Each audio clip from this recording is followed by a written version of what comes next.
Hi hello నమస్తే మమ్మ. ఏం లేదు మమ్మ, పొద్దుగానే ఓలాలో ఒక రైడ్ తీసుకున్నా. ఓలాలో బ్యాక్ టు బ్యాక్ రైడ్స్ అయితే పడుతున్నాయి. ఈ రైడ్ వచ్చేసి బేగంపేట స్టేషన్ మమ్మ. నా బత్తాయి పడలేదు మమ్మ. బాబాయ్ అయితే గురి పెట్టి రాయి చేసిండు. మరి కుక్క గురి పెట్టిన మనిషి గురి పెట్టి నాకైతే అర్థం కాలేదు.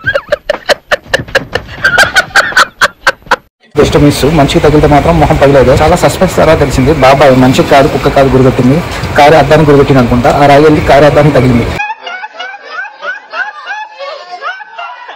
ఏ ముహూర్తాన బయలుదేరినా కానీ మామ ఇటొక వెహికల్ అటొక వెహికల్ పెట్టి రోడ్ అయితే బ్లాక్ చేశారు. ఇప్పుడు నేను వెళ్ళాలంటే ఇంకొక గల్లీ నుంచి వెళ్ళాల్సి వస్తుంది. మన కెమెరా సెటప్ అది చూసి ఎందుకు కెమెరా హెల్మెట్ సెట్ చేసారు అని కస్టమర్ అడిగారు. నేను ఏం చెప్పాలి నాకైతే అర్థం కాలే. నేను యూట్యూబ్ అని చెప్దామంటే నేను పట్టుమని నాకు 20 మంది సబ్స్క్రైబర్స్ కూడా చెప్దామంటే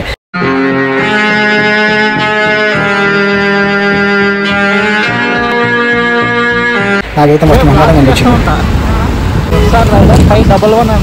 ఆ తర్వాత అడగడగా లాస్ట్కి వచ్చేసి చెప్పేసి నేను ఎంత నక్కి అంటే రైడ్స్ వస్తుంది అనేసి ఓలాలో ఒక షార్ట్ రైడ్ తీసుకొని ముందుకు వెళ్తుంటే పోర్టాలో పెద్ద రైడ్